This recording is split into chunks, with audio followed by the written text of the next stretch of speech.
So flipping that the other way, Yeah. talking about loss and things, but success can also sometimes be, something that you got to deal with as well. If you get massive amounts of success or you're constantly working on that, is there any kind of way you can sort of prepare yourself for that as well? Yeah. Yeah.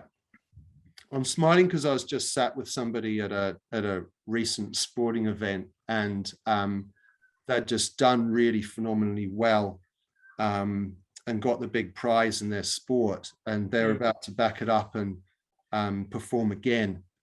And you succeeded. These are like long held dreams and goals, for sort of 5-10 years that somebody's been working at this stuff, and then suddenly it's all come together on the day, and it's actually bloody happened, and you're sitting there and you've got the prize actually just sat on the sideboard in the hotel room, and then you've got to back it up the next day. And so if you get too caught up on that, well, look, in retrospect, it's like, well, actually, you know what, enjoy it. Like, that's really cool, but it doesn't change you. I remember sitting there with the person and just kind of smiling because we'd prepared for this moment, and just saying, well, look, we said in advance, this isn't going to change you as a person. Like, you don't look any different to me, and the same things still annoy you, and the same things still make you happy. So the prize, yeah, it's great, and that's what we want. But fundamentally, whether you're wearing the medal or whether you're not wearing the medal, you're the same person, if that makes sense. Yeah, absolutely. Yeah. And I think knowing that helps you succeed. So I just gave a small business example on the values. But heading into that is, okay, well, what do you want to look? It's sport, so you might fail, right? And on balance, most people will.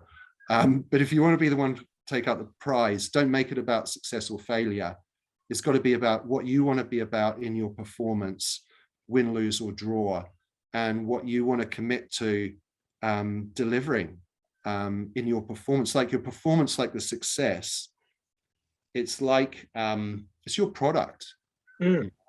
I remember talking to a swimmer who is again, they're really successful in what they're doing, and you finish a swimming race, and where did you notice where the first place they look after they finish a race?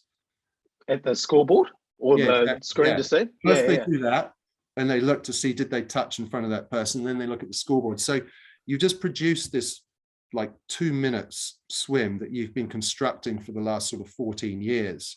But the first thing you're looking to, like if it were a Ferrari or a car you'd produced, or you're just looking at what does someone pay for it? Whereas actually, when you're a real enthusiast, like you've got to be around, you're producing this high performance thing, right? Imagine it's a car. You want to just be in love with producing like a beautiful product. And when you can really fall in love with the process, that's mastery of, I just want to lay it down and produce this beautiful performance because I know I just want to be there and produce that because I know what I've put into it. Then, yeah, sure, you're gonna look to the board, but you're going to be concentrating on what you're doing and what you've done. And so then if you're in a mastery mindset, then you can cope with success or failure because it's, we either win or we learn. If you've heard that old truism. Yeah, absolutely. Yeah.